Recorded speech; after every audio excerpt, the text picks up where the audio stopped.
This week, a woman named Lily Gaddis went viral on multiple social media platforms, primarily TikTok and Twitter. What launched her into internet superstardom was a video where she stood in her kitchen wearing an apron and saying very naughty words. Here it is. Okay, this time I have a beef with the male community. I give my criticisms to all because we are all about equity and inclusion here, right?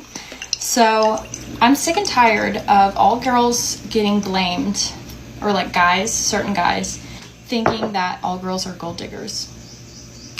I don't know if it's because you get your information from those street interviews in like Miami at 3 a.m. outside of a nightclub.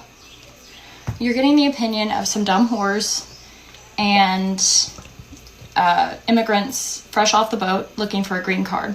Yes, they are probably gold diggers, but that's the exception. I'm the rule. Everybody I know who's married right now, they're married to broke ass, and they don't care. We don't give a about your money. I couldn't care less about your money, okay? My type is broke mechanics and surfer hippie dudes who just want to live in a shack and surf and have babies. All I ask of a man is that you're competent, you're not a... If somebody broke into our house at 3 a.m., you would know how to grab a gun and shoot them. That's pretty much all we ask. Like, that's pretty much like all girls I know. I don't know one girl who's a gold digger. So stop throwing us all under the bus as if we're all gold diggers, because we don't give a I don't give a about your money. So there were several naughty words in that monologue, but the one that got all the attention was, of course, the N-word. She referred to men who are, as she put it, in a term first coined by Shakespeare, I believe, broke-ass N-words.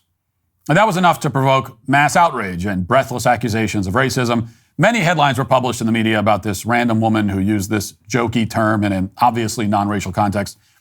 Didn't take long before she was apparently fired by the home healthcare company that had previously employed her.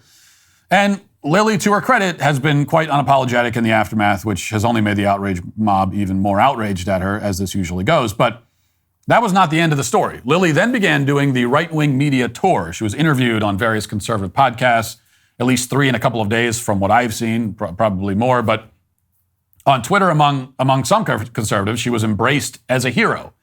She was quickly accepted as the hot new conservative influencer on the social media market. In fact, she even tweeted that the outrage had helped to launch her career in conservative media. The tweet was, I'm assuming tongue-in-cheek, but there was also truth in it. The fact is that she is being treated like a conservative media star because of that video that you just saw. Though not by everybody on the right. Now, if you click on her name among the trending topics on Twitter, you'll find a certain segment of the online right that has rejected her on the grounds that she is a psyop. And for some of those people, another subset of those people, the evidence that she's a psyop is that she's Jewish, even though she isn't Jewish, apparently. But this is the level of discourse surrounding this young woman, discourse that, by all appearances, she seems to be enjoying and encouraging. Now, back over on the left, this story has become another excuse for left-wing media outlets to complain about trad wives. Many headlines have labeled Lily Gaddis a trad wife. There's this one in the Daily Beast. Trad wife TikToker axed from job after casually saying N-word. And then the Independent, trad wife TikTok influencer fired over N-word, did a soul search and couldn't care less about the backlash. The Daily Mail, quote, white trad wife's African-American boss breaks her silence after influencer was fired for casually saying N-word while filming cooking video. You get the idea. Are you still struggling with back taxes or unfiled returns? This year, the IRS is escalating collections by adding 20,000 new agents and sending millions of demand letters. Now the tax season is over, collection season has begun. Handling this alone can be a huge mistake, cost you thousands of dollars. In these challenging times, your best offense is with Tax Network USA. Upon signing up, Tax Network USA will immediately contact the IRS to secure a protection order, ensuring that aggressive collection activities such as garnishments, levies, or property seizures are halted, providing you with peace of mind and financial security. If you haven't filed in a while, need amended returns, or are missing records, Tax Network USA's expert tax preparers will update all your filings, eliminating the risk of IRS enforcement. Tax Network USA will evaluate your financials, create a settlement strategy to reduce or eliminate your tax debt, putting it behind you for good. Don't wait any longer and call my friends at Tax Network USA today. For a complimentary consultation, call 1-800-245-6000 or visit tnusa.com/Walsh. That's 1-800-245-6000, or visit tnusa.com/Walsh today. So let me make a few points about this. First of all, this woman is not a trad wife. The very phrase trad wife's boss is a contradiction in terms.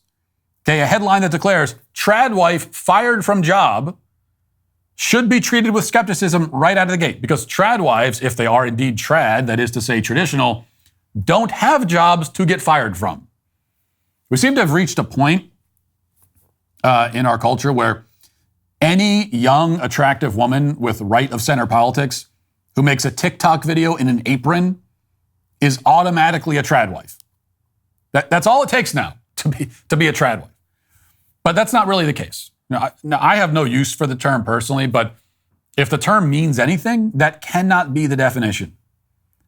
Okay, actual trad wives are homemakers and stay-at-home moms who are focused primarily on caring for their families. Actual trad wives are not trying to be TikTok influencers. Okay? Any woman who wants to be a TikTok influencer is by definition not a traditional wife. Also, for the record, traditional wives, along with not having TikTok accounts, also don't use vulgar language, especially in public. Lily drops 4 or 5 F-bombs in a 90-second video. That's not how traditional conservative women speak. In fact, most real trad wives have never even heard the term trad wife and are not familiar with the discourse around it because they're busy actually taking care of their families, not following social media trends. So, based on everything that we've seen from this woman, no matter what else you might say about her, she is not by any stretch of the imagination traditional, and therefore not a trad wife. Second point here, just because somebody manages to make a video that upsets the left, that doesn't mean that they should be embraced as a hero of the right or as a conservative influencer. Okay, I have been saying this for years to no avail, but I'll continue to say it. That's not the way that it should work. Now, I have no problem with Lily. I don't think the mass outrage against her is at all warranted. I'm sure she's a perfectly nice person. I have no issue with her. But I'm also not looking to her for moral or political leadership. You know, we use the word influence. Like, I'm not influenced by her in any way. Are you? When you see a video like that, you never heard of this person before, and you see that video that we just played, are you saying to yourself, oh, I got to hear what other insights this person has? This is a leader. This is someone I want to follow, right? This is someone who's influenced. I want my life to be influenced by this person. Is anyone saying that? I'm not turning to her for insights, and I haven't heard her say anything that would qualify as an insight. And for a very long time now, the right has been in the habit of trying to make a star out of anyone, especially any minority or any attractive woman who manages to attract negative attention from the left. But the problem is that it's very easy to attract negative attention from the left. These people these are people who get upset if you say something like, men can't have babies. So the bar for provoking left-wing outrage is like buried 500 feet under the surface of the earth.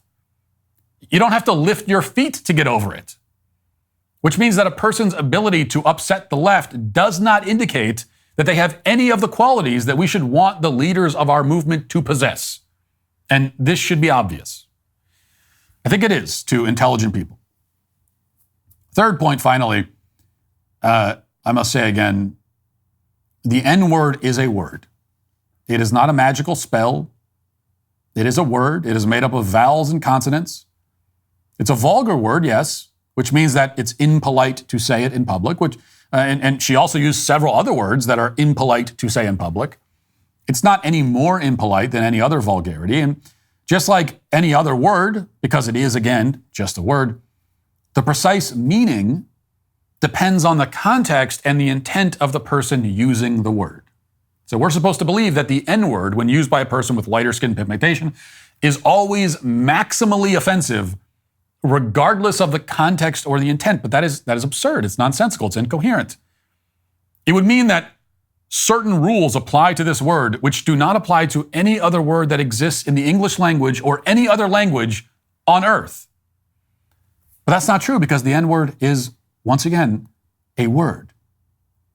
Saying that the N-word is always racist, no matter how it is said or for what purpose, It's like saying that the word kill is always a threat, no matter how it's said or for what purpose.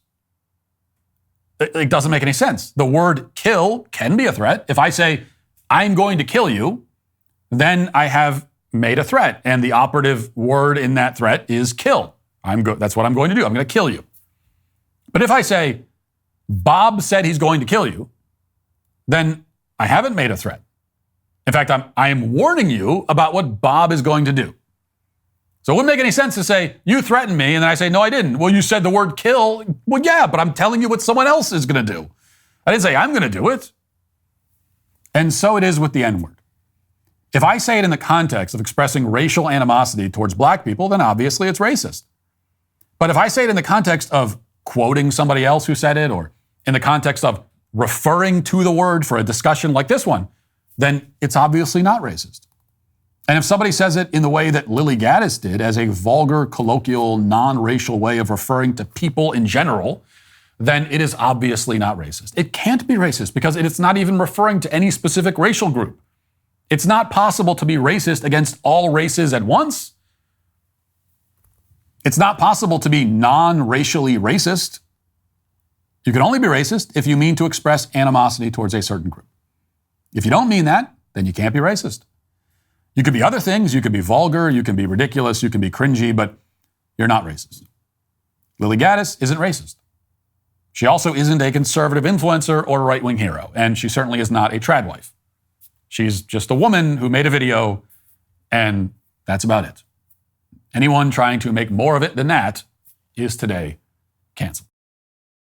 Thanks for checking out this video. If you'd like to listen to my full podcast on the go, you can check out The Matt Walsh Show on Apple Podcasts, Spotify, or wherever you get your podcasts.